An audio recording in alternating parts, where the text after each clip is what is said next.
Bienvenidos a la serie Visión de nuestra iglesia Centro de Adoración Familiar. Somos una iglesia que bendice a las familias. En Dios hay esperanza. Y el Señor nos muestra cómo la parábola o el ejemplo que está en la Biblia acerca del sembrador puede ser bendecida nuestra vida con ese ejemplo. Y tenemos que remover algunas cosas. Eso está en Lucas capítulo 8. Por favor, le inspiro a que me acompañen esta mañana en Lucas, el Evangelio según San Lucas capítulo 8, versículo 11 en adelante. Téngalo ahí. ¿Y de qué se refiere este ejemplo que Jesús dijo acerca de la semilla que se está expandiendo, que es la semilla de la palabra de Dios? El verso 11 dice que el ejemplo significa lo siguiente: las semillas representan el mensaje de Dios. Y ahora vamos a ver en un momento, pero antes de escudriñar la palabra de Dios, hablemos con el autor de esta palabra, nuestro Padre Celestial. Inclinemos nuestros rostros. Padre, oramos con fe en esta mañana para que tu palabra traiga gozo y alegría al corazón, y para que tu palabra traiga fe también y podamos actuar en base a tu palabra. No queremos ser capturados ni por la ignorancia ni por los sentimientos, porque los sentimientos son manipulables. Queremos vivir con convicción de fe. Dígalo ahí donde usted está sentado: convicción de fe es lo que anhelo en mi corazón. Gracias, Padre, en el nombre de Jesús. Amén. La Escritura nos habla acerca del ejemplo que puso Jesús. Jesús dijo que un día un sembrador salió a sembrar su semilla. Y mientras regaba esa semilla, porque la esparcía, metía la mano en el saco y tiraba la semilla, parte cayó a la orilla del camino. ¿Qué creen que fue el problema cuando cayó a la orilla del camino? Vinieron las aves y se comieron la semilla que había sido sembrada junto al camino. Parte cayó entre pedregales, y cuando cayó en pedregales, la semilla brotó y comenzó a crecer, pero no tenía raíces y se secó. Y parte cayó entre espinos, y cuando la semilla creció, a medida que se desarrollaba, los espinos la ahogaron. Pero parte cayó en buena tierra y dio fruto en sus granos a 30, a 60 y a 100 por uno. Los discípulos llamaron aparte a Jesús y le dijeron: Señor, ¿qué significa este ejemplo que estás dando acerca del sembrador y de la semilla? Y en el verso 11, Lucas capítulo 8, verso 11, encontramos la forma en que Jesús nos enseña la interpretación. En el verso 11 dice que el ejemplo significa lo siguiente: las semillas representan el mensaje de la palabra de Dios. Hay algo que Dios anhela en forma espontánea de nosotros, y es llevarle el mensaje a millones, llevarle el mensaje a todas las personas, que nadie se quede sin escuchar el mensaje de Dios. La buena noticia debe de correr. Hay muchas malas noticias en nuestro alrededor, hay demasiadas malas noticias, pero hay una buena noticia que debe de correr. Y esa buena noticia es más importante que cualquier otra, porque tiene que ver con un sentido del valor eterno. Quiere decir que de eso depende nuestra vida ahora y por la eternidad. Y ahí hay que prestarle mucha atención. Y dice el verso 12: las semillas que cayeron en el camino representan a los que oyen el mensaje. ¿Qué hacen ellos? Oyen el mensaje. Pero ¿qué ocurre? Pero cuando viene el diablo, hace que se les olvide, para que ya no crean ni reciban la salvación que Dios les ofrece. Lo cual nos enseña que predicar es importante, pero también la persona tiene, además de oír, prestar dedicada atención. Si ustedes observan, hay demasiada distracción en todo lo que este mundo nos ofrece, no solo en lo físico, sino que ahora hay mucha distracción virtual. Y gran parte del problema común que enfrentan las personas que no llegan a desarrollar una vida sólida es la distracción. La distracción impide que las personas se desarrollen en su vida cotidiana, lo cual significa que pierden mucho tiempo. Y el que pierde tiempo pierde vida, porque la vida la vamos a vivir una sola vez y hay que aprovecharla. Esa distracción ha impedido que mucha gente incremente su vida financiera. Esa distracción ha hecho que las personas se desenfoquen y pierdan el objetivo para lo cual tienen todas las ganas y tienen todo el poder para lograrlo. Cada ser humano tiene virtudes y cualidades impresionantes. Por eso hay que tener cuidado de la distracción. En los matrimonios, en la familia, en la vida espiritual, la distracción puede manipular a la gente y desenfocarla, haciéndola que se aleje de su principal propósito. Esto mismo ocurre en la vida espiritual. Mucha gente escucha el mensaje de Dios, pero se distrae, no prestan atención. Por eso Jesús decía: el que tenga oídos para oír, que oiga. Dicho en otras palabras, enfócate. ¿De dónde surgieron los malos estudiantes? Si todos tenemos un cerebro igual. Sí, todos somos parte de un reino animal en el cual tenemos el mayor cociente intelectual. ¿Y saben de dónde surgió eso? Muchas veces en el aula de clase las personas estaban físicamente ahí, pero sus mentes andaban por otros lados. Dice Dios: enfócate, préstame atención, dedica tus 5 sentidos o dedica todo lo que tienes para prestar atención. Lo cual, en este momento quiero decirles que la palabra, la carta de amor de nuestro Padre, tiene que ser nuestro principal enfoque para entender nuestro propósito. No hay propósito en esta vida si no comprendemos el por qué fuimos creados y para qué fuimos creados. Nuestra vida tiene que enfocarse en el Señor.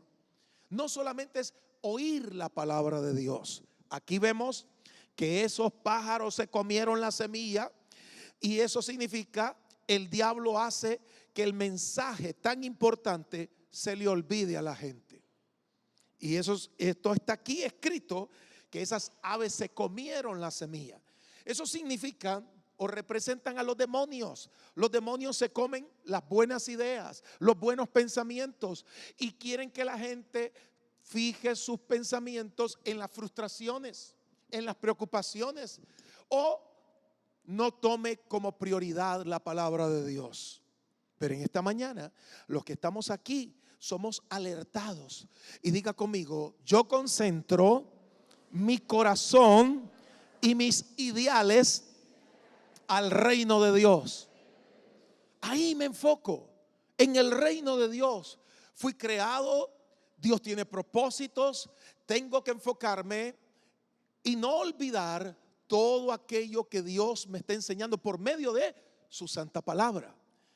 Olvido es una palabra peligrosa. Olvido es una palabra que nos amenaza si no nos concentramos y enfocamos. Lo segundo, en el versículo siguiente, las semillas que cayeron entre piedras representan a los que reciben el mensaje ¿con qué? Con alegría. Pero como no lo entienden, ¿cuál es el problema? No lo entienden bien. En cuanto tienen problemas, dejan de confiar en Dios. Aquí está.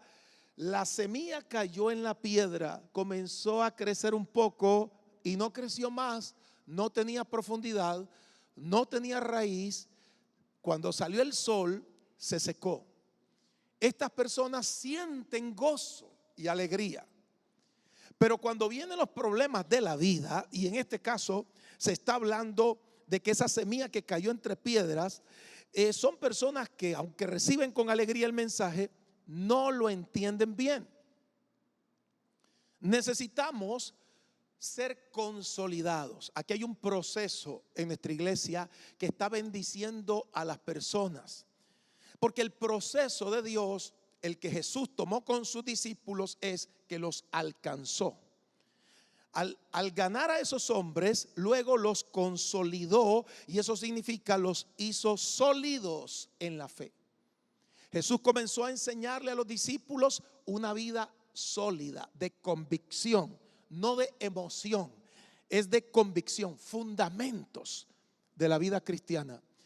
El siguiente paso fue discipularlos. El discípulo es un seguidor, se inspira en la palabra del Señor. Nosotros somos discípulos de Jesús. Mi meta no es tener seguidores para mí, mi meta es tener seguidores para Jesús. Como lo soy yo, otros pueden inspirarse y ser discípulos de Jesús. Y lo último que hizo Jesús con ellos fue enviarlos. Enviar es una tarea de expansión del reino. Así que ¿cuál es el proceso? En voz alta todos: ganar, consolidar, discipular y enviar. Si hay un proceso, hay un propósito. Entonces, ¿qué tenemos que hacer para no caer en ese error? Remover todas esas piedras. Removemos todas las piedras que son los obstáculos. Las personas que no tienen enseñanza, conocimiento de la verdad, fracasan. Este mensaje de la buena nueva lo recibió con alegría, pero como no lo entendía bien, en cuanto tienen problemas, dejan de confiar en Dios. Necesitamos coaching, guías, tutores espirituales. ¿Qué le parece llegar a un gym, a un gimnasio? Los que no somos expertos. Ahora, si usted es una persona versada en el gym, entonces mi respeto para usted.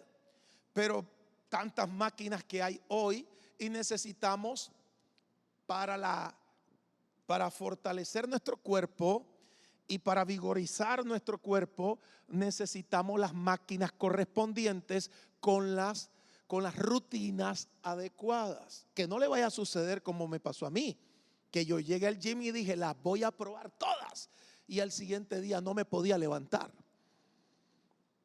Necesitamos alguien que nos oriente en la tarea. Entender el poder de la palabra de Dios.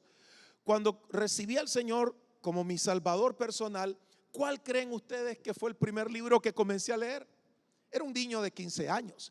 Yo dije, no voy a leer el primer libro, quiero saber curiosamente cómo termina esta historia. Y me fui al último libro, el del Apocalipsis.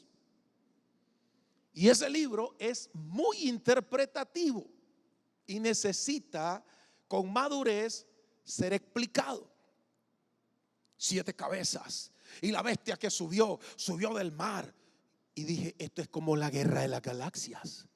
Esto está bien, ciencia ficción. Pero en vez de ser ciencia ficción, era ciencia aflicción. Y dice que venían seres semejantes a escorpiones, y que tenían pelo como pelo de mujer, unos ojos grandes, dientes como de león, y tenían una cola como cola de alacrán, y cuando se movían rugían. Y Juan vio todo eso, pero es interpretativo. ¿Y qué significa eso? Los helicópteros en el tiempo de Juan, hace más de 2000 años, solo habían carretas, mulas, caballos, escudos, flechas. Él vio el futuro. Y si usted observa un helicóptero de guerra de esos de frente, las hélices parecen el pelo de una mujer. Tienen una forma desafiante, como un rostro, pero los dientes son los misiles que tiran, y la cola es la cola del helicóptero, y ellos hacen un ruidaje. Juan vio todo eso. necesitamos alguien que nos explique, que nos haga más fácil el camino. Y eso significa que si Jehová es mi pastor, nada me faltará. Tengo que aprender a ser pastoreado. Y esta congregación te abre los brazos y decimos: vamos, Dios está contigo. El Señor te ha llamado para dar mucho fruto. Ahora vamos a entrar en la escuela del Espíritu. Ahora vamos a avanzar. Vamos a aprender las cosas como debemos hacerlas. Y esto significa que vamos a remover esas piedras y esos obstáculos para que la semilla caiga en buena tierra. No hay que vivir pensando en aquellas cosas incorrectas. No tienen raíces muchas personas. Cuando algo no tiene raíz no tiene buen cimento, no está bien solidificado. Un árbol sin buena raíz, el viento lo echa a tierra, el sol le seca. Necesitamos raíces de convicción. Y esa es la semilla que cayó sobre las piedras. Jesús dice: estas personas, por no entender bien, se entristecen y fracasan. Debo de entender el plan de Dios. Debo de aprender el entrenamiento en la consolidación. Por eso vamos a tener todo el mes de octubre, todos los miércoles de octubre, preencuentros, un encuentro transformador, un posencuentro. La Academia de Líderes Actívate, que es una academia que nos ayuda donde estemos a mirarla en video, a hacer exámenes en línea y calificaciones instantáneas. Nuestro discipulado es esencial. Tercero, las semillas que cayeron entre espinos representan a los que oyen el mensaje, pero no dejan que el mensaje cambie sus vidas, pues viven preocupados por tener más dinero y por divertirse. Aquí encontramos que los espinos son malas influencias. Y Dios anhela que nosotros ayudemos a otros, pero que primero tengamos una vida consistente y persistente en la fe.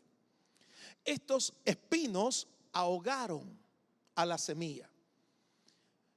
El tener una vida productiva económicamente es importante, pero esto tiene una causa noble y un origen correcto. ¿De qué sirve tener mucho dinero y pervertirse o poner su confianza en las cosas materiales? Hemos visto que el dinero que no se usa de la manera correcta ha llegado a pervertir tanto a la gente.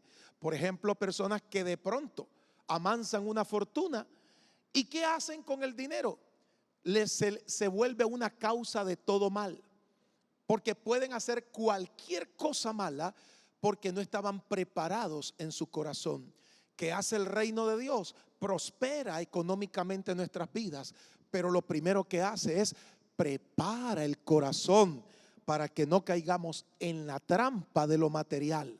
Lo material puede atrapar el corazón de las personas, y por eso Dios está diciendo: no permitas que la actitud de vida de esas personas que son como espinas vayan a ahogar tu vida. No tengas envidia de las personas que prosperan haciendo lo malo. Tienes el poder financiero del reino de Dios para prosperarte haciendo lo correcto. Esa es la fuente de nuestra bendición. Dios es mi fuente de provisión y es mi fuente de bendición. Por lo tanto, toda persona que comienza a caminar en el Señor debe de cuidarse de no ser mal influenciado. La influencia no es detectable. De pronto estamos haciendo o diciendo lo que otro opina. Por eso está nuestro manual del éxito. ¿Cuántos celebran en este día el manual del éxito? La palabra de Dios me hace sabio. Yo tomo la opinión de Dios. Yo tomo el poder de la palabra de Dios y la palabra de Dios permanece para siempre. Las opiniones públicas hoy son de una forma y mañana son obsoletas, mas la palabra de Dios permanece para siempre. Quiero tener convicción con el poder de la palabra de Dios. Me siento muy seguro cuando la palabra de Dios es firme en mi corazón. Lo segundo que tienen ese tipo de personas como amenaza de las malas influencias es que además de la vida material, efímera y pasajera, están preocupados también, además de querer tener solo dinero y tener dinero, por divertirse. La diversión no es mala. El peligro latente es amar al mundo, amar las cosas de este mundo. Y entonces se acercan a amigos, ya sea a través de redes sociales o físicamente, que les están influenciando con un estereotipo de vida que no es real, que no es de convicción, que es superficial y ficticio. Y esa diversión se convierte en tragedia. ¿En dónde comienza la tragedia de un ser humano? Al creer que se va a divertir en la vida y no toma convicción de sus responsabilidades. ¿Ha observado que de dónde surgió el problema de la forma en que hoy viven algunos una vida desastrosa? Y es por la adicción a algunos vicios. Alguien los influenció, alguien los llevó ahí. Esos espinos comenzaron a ahogar la vida de esa persona. Por querer divertirse, se encontraron con un tipo de propaganda que era mentirosa. ¿Ha visto el eslogan? Desconocidos al entrar, amigos al salir. Eso no es cierto. No se puede cultivar la amistad en 30 minutos. El otro día me contó una persona que no viene a la iglesia que se le robaron $1,000. Y es que se encontró en un lugar donde habían tragos, en un mostrador, y comenzó alguien a acercársele y le invitó a un trago. Y él dijo: qué buena gente, me invitó a un trago. Y después le invitó a otro trago y a otro trago, y este trajo a otro amigo. Entonces ya se volvió una camaradería. Y creyó que porque lo estaban invitando a 3 tragos ya eran sus amigos. Pero cerró el bar. Y él, la víctima, como dice aquella señora de Chile, la víctima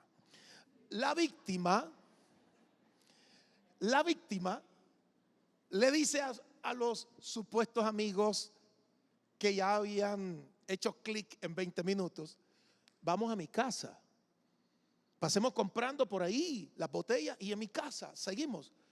Excelente, dijeron los desconocidos. Se fueron a tomar a la casa. Y cuando él abrió los ojos, eran las 10 de la mañana.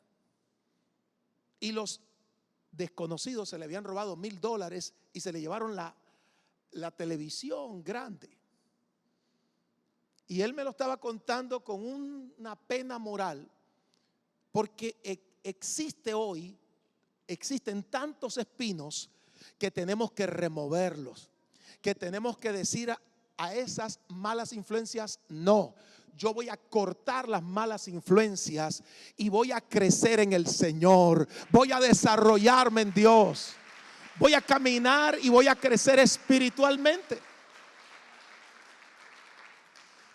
¿Qué nos dice Dios en esta mañana? Conviértanse ellos a ti y tú no te conviertas a ellos. Que te sigan ellos a ti y tú no los sigas a ellos. Y la última tierra en que cayó la semilla es usted. El verso 15 dice: las semillas que cayeron en buena tierra, diga conmigo en voz alta: soy buena tierra. Recuerde que la confesión de nuestra boca tiene poder para crear aún lo que no existe. Otra vez: soy buena tierra. Esa buena tierra representa a los que oyen el mensaje de Dios y lo aceptan con una actitud de obediencia y sinceridad. dos cosas que Dios ama como Padre perfecto. Una obediencia radical. Una obediencia radical. Hace muchos años yo estaba en la isla de Ometepe, en Altagracia. Entonces vi un niño como de unos 4 años. Muy lindo el niño. Tenía esa gracia de Dios. Era una casa donde estaban viviendo unos hermanos. Nosotros fuimos a desayunar a esa casa y el niño era un hijo de otra mujer y la hermana anfitriona de la casa lo ayudaba al niño. Llegaba, le decía a su mamá, préstamelo para enseñarle las cosas de Dios. Entonces le dije al niño, ¿te gustan estas tortillitas tostadas? Sí, me dice. Entonces toma 20 córdobas. No. ¿Pero por qué no lo querés? Me pega mi papá. ¿Y por qué? Mi papá me ha dicho que no reciba dinero de un extraño. Ah, está bien entrenado. Entonces decirle a la hermana de la casa que si te da permiso, porque ella es la que te... Y la hermana le dio permiso. Le digo, ¿querés este dinero? Sí. ¿Y por qué? Porque ya me dieron permiso. Se fue a comprar las tortillitas, se las comió y luego se volvió a parar frente a mí. Y le digo, ¿qué te pasa? Quiero más tortillitas. Y le digo, pero ya te di, pero ya me dieron permiso. En otras palabras, tenía licencia para continuar. Tenemos que amar lo que Dios ama y tenemos que aprender a aborrecer lo que Dios aborrece. En eso está implícito el sentido de la obediencia. Es sencillamente amar lo que Dios ama. Y lo que Dios dice no es no. No es analizarlo, es obedecerle. Ahora tenemos un montón de gente que estudia a Dios, pero no le obedece. No es estudiarlo, es obedecerlo. ¿Ha encontrado esa gente que son profundas en la escritura? Uno va con ellos a través de la escritura y dice, uy, uy, uy, ya me perdí, qué profundo que me llevó. Pero no obedecen. Orar y obedecer. Orar y obedecer. ¿Qué es la vida cristiana? Orar y obedecer. Orar y obedecer. Esa buena tierra es sencilla, como esa tierra café, un poco húmeda, que cuando entra la maquinaria del agricultor se abre para que caiga ese precioso elemento que es la semilla que va a germinar. El mensaje de Dios va a dar fruto ahí. Obediencia. Y otro punto, sinceridad. Señor, quiero ser sincero. Como decía aquel, ser sincero es ser potente. El salmista dijo que nada había encubierto ante los ojos del Señor. Quiere decir que la sinceridad tiene mucho que ver con ser transparente. Steve Jobs fue uno de los hombres más insignes de nuestro siglo. Y le preguntaron en qué radicaba el éxito de toda esa habilidad que tenía. Y dijo, el éxito se lo debo a mi papá. A tu papá. ¿Por qué? Porque mi papá me dijo, sé sincero aun cuando tengas que enfrentar vergüenzas. Y la gente, las empresas, los negocios que han confiado en mí es porque he sido sincero y he tenido que decir, me equivoqué o esto no es correcto. La gente confía en las personas sinceras, pero las personas que esconden algo que la Biblia le llama hipócrita o actores de teatros son las personas que fracasan por querer aparentar ser lo que no se es. Pero hoy Dios nos enseña un alto grado del valor de la sinceridad. Y Steve Jobs triunfó por esa actitud sincera. Y no tuvo temor de decirlo en los grandes foros. Todo el éxito que tengo se deriva de una palabra: sé sincero. Un sinónimo de sinceridad es honesto, transparente, sin nada que ocultar. Soy de una sola cara. Eso es lo que está diciendo la sinceridad. La Escritura enseña en el libro de los Salmos que el salmista David, el rey David, pecó delante de Dios. Pero ¿qué es lo que hacía que el corazón de David llegara hasta la presencia de Dios y Dios lo mirara con ternura, aun cuando este hombre tuvo enormes fallas? Es que él nunca justificó sus pecados. Diga conmigo, Dios perdona los pecados, pero no perdona las excusas. Cuando somos sinceros, nuestra vida se abre como esa buena tierra y Dios puede sembrar con libertad su semilla, porque le decimos: aquí está mi corazón abierto, Señor. No puedo negarte lo que soy, no puedo esconderme de ti. Decía David: ¿a dónde huiré de tu espíritu? Si me voy al Seol, a la tumba, ahí estás tú. Dios ama la sinceridad. En el Salmo 51 dice David, porque dice: he pecado contra ti, solo contra ti he pecado y he hecho lo malo ante tus ojos. Él declara la sinceridad, él declara la verdad y Dios lo redime de pecado. También dijo el salmista que Dios ama la verdad en lo íntimo. Tenemos un Padre que puede ayudarnos y somos buena tierra cuando removemos los obstáculos, las piedras, los espinos, cuando no permitimos que el mensaje solo quede en el aire, sino indagar más de Dios, conocer nuestra vida eterna, porque con la eternidad no se juega. Somos seres eternos desde el momento en que somos engendrados. No crean que un niño es una vida humana hasta que nace. Es una vida humana desde el momento en que se engendra. Por lo tanto, ese niño ya es un alma eterna. Y nosotros debemos de apreciar el valor más grande en que nosotros vivimos, es apreciar la eternidad. Cerremos nuestros ojos.